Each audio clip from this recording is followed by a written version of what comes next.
Without further ado, welcome to another episode of Interviews with the Forum Magazine. Today, we're honored to have again Dawgface Calderon back on the platform. This conversation is a sensitive and crucial conversation. And my approach is one of care and respect. October 2024 will be remembered as a significant moment in Detroit's history where one interview done by our guests sent shockwaves throughout the entire city of Detroit. Throughout this period, our platform has taken a firm stance. We do not instigate, perpetuate, or exploit these conflicts, and we never will.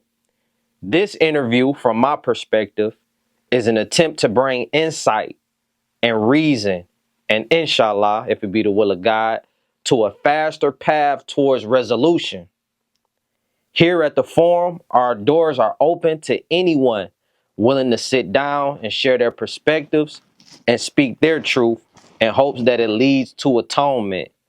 However, we stand against any form of disrespect or division that can harm our city. But with that being said, welcome, Dawgface Calderon. What's going on, my brother? How you feeling? Oh, I'm blessed. I'm feeling peaceful, right? I ain't never heard y'all come down. I don't know if that was a disclaimer or that was a prefix to knowing that this is going to be a very telling conversation.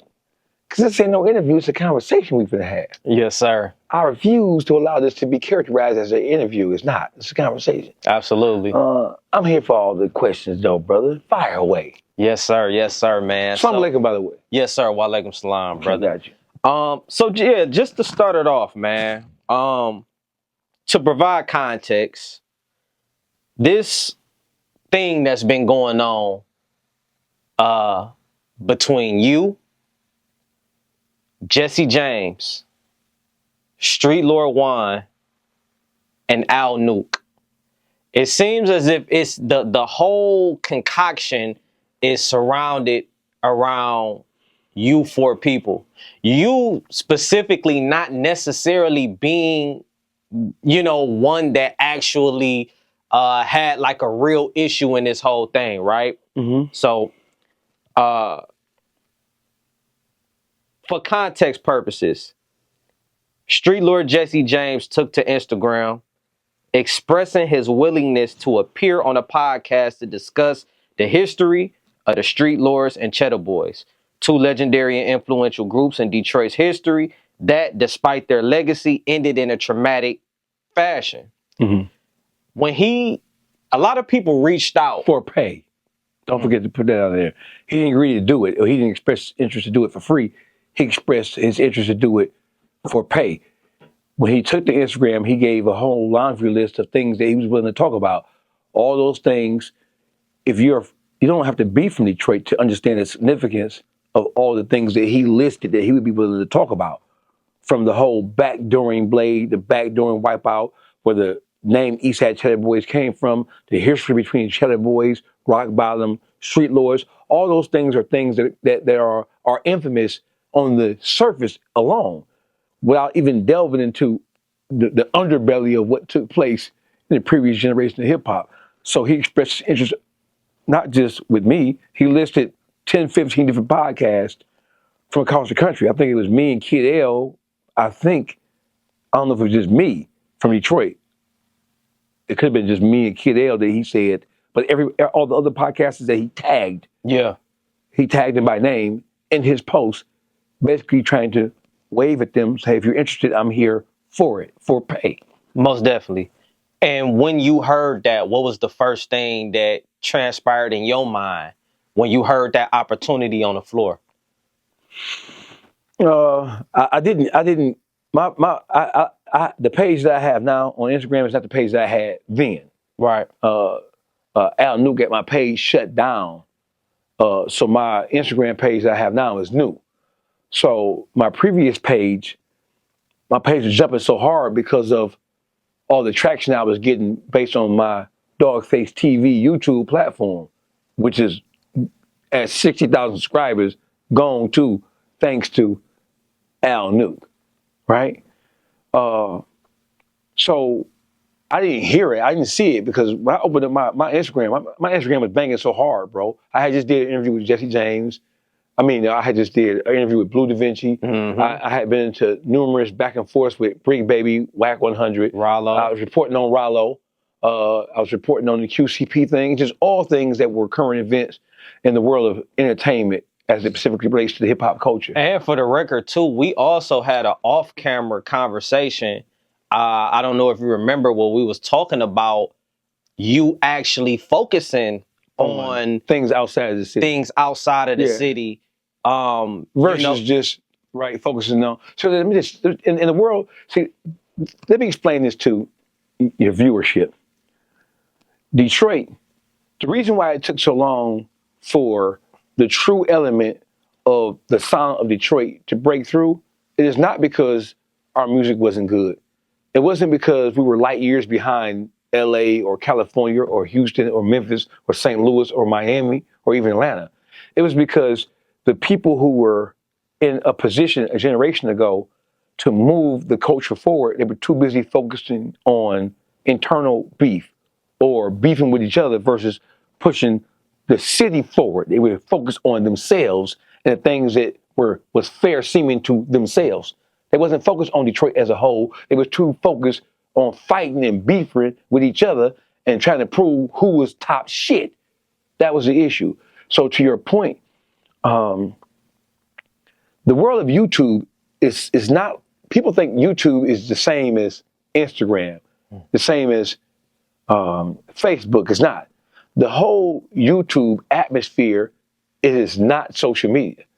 And motherfuckers gonna learn that it's not social media. You can't just simply go on, so you can go on Instagram and Facebook and say some disparaging things about people, and it may fly depending on how many followers a person has or who the general public thinks that person is who's saying the things about, right? But unlike YouTube, bro, you really are tapped into a subscribership or to an audience that's worldwide, right? And my YouTube subscribers are more loyal than people who follow me on my social media platform. They are tapped in because they are interested in what my perspective on whatever the subject is, right? Unlike Instagram, we watch social media, we look at shit like it's a train wreck, right? People on YouTube, Patreon, Discord, they're really interested. They're really fans of yours. They're super fans of yours. Whereas just a casual observer of what you're saying on Facebook or Instagram or TikTok, people don't really give a fuck about that shit. But this YouTube shit, this shit's serious. Right. And so and so not to cut your thought. And so as you doing that, like you say, the Rollo thing, in which we plan on talking about too, that's an interesting conversation within itself. But when you have that opportunity, like you say, you didn't even know that opportunity was on the flow for you. But when you find out that he wants to come on Dawgface TV, what's your thoughts? What was your intent behind doing the interview? Okay, let me back up for 1 second because I want to answer your question, right? I had a conversation with 4 or 5 people. The Foreign Magazine is 1. Black Noah, Fruit is 2. Helliver, producer, is 3. R.J. Watkins Jr. is 4. The brothers, Marvin Cotton, Kevin Harrington, Smoke, D. Reed, Never Stop Grinding. I've had conversations with Billions. I've had conversations with people on the up close and personal level as my exposure on YouTube specifically started to go crazy. I went from 700 subscribers to 60,000 subscribers in 11 months, right? So when they saw me engaging with the QCPs and the Rollos and the Boosies and all that, right? I backtracked and came back, and then I had a back and forth with Royce, right? Less of a back and forth and more of a social media kind of like thing, right?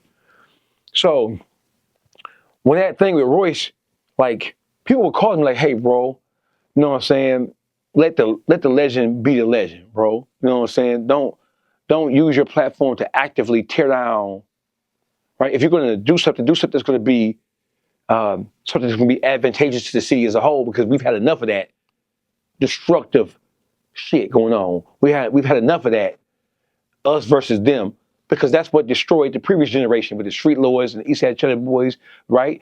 The one thing about Detroit, and I'm not saying Detroit is more dangerous than any other city, or we have a story that is more interesting than anybody else, but we haven't had our opportunity to really shine. We are just now in the last, since 2000, since T Grizzly, we're just now having the ability to tell the story of what really happens with the culture in Detroit, right? So don't tear it down. Don't use your platform to go at niggas in Detroit.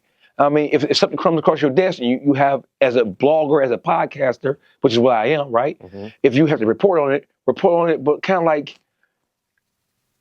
give the city a little grace period. Yes, don't just strike them, right? And so in my mind, that ain't what I was on. I was on, if it come across my desk and if it's newsworthy, I'm talking about it, I don't give a fuck.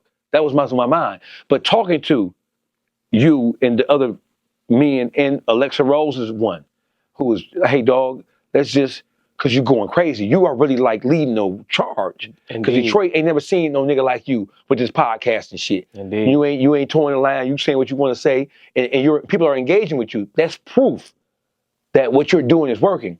So when people were coming to me, even when we had conversations, I'm like, no, Black, I don't give a fuck. If it's on the flow. I ain't trying to hit that shit. But after having, there's only a fool doesn't accept counsel. And I have so many people coming to me whose word and opinion I respect. I would have been a fool not to at least take it into consideration and kind of temper and measure what I do as it specifically relates to Detroit, right? So that's what I was on. So after the whole Royce the 5'9" thing, bro, I'm like, you know what? There's so many national stories that I can talk about, right? That I can touch on. And I'm not saying that Detroit stories are not like newsworthy on national level. Yeah. But for me just to be attacking motherfuckers in Detroit, bro, or for me, it ain't even attacking. For me just to be, there's so many other noteworthy and newsworthy stories that I could talk about to give me more than enough content to keep doing what I'm doing and keep ascending the ladder, right? So I took that into consideration. We talked, and my focus was totally off Detroit. So when this thing with Jesse hit, I didn't even see it. Somebody sent it to me. I woke up the next morning, I had like 60 to 70 people DMing me what he had said, right? I didn't see the tag because when I opened up my Instagram, my shit is at 100. That's the likes and the likes. Love it's at 100. My comments is like 70, 80. Yeah. So I'm not going back through all that shit, looking at that shit. If something catches my attention or somebody sends me something, right, then I'll look at it. But I'm not going back and look and see who liked everything and who made a comment on everything. I'm not going back and do that kind of shit. I don't have time for that shit, right? So when it came across my desk, I looked at it. My first thought to answer speed. Now we up to speed. My first thought was I ain't finna touch that shit, right? Because I understand. I looked at it and I understood the magnitude of what he said he was willing to talk about. Yeah, I understood that shit right off bat. I was like, oh shit. Yeah. Because at that particular point in time, I'm thinking, listen, if you're from Detroit, bro, if you're from Michigan, or if you're familiar with anything Detroit, right? It's the history of hip hop, bro. You know that Detroit was tore apart by the Streetlord Eastside Chedda Boyz rock bottom era, right? And what happened with those men, it really set Detroit on a path to being shunned and blackballed because of all the gangster shit that was going on with them cats, for better or for worse.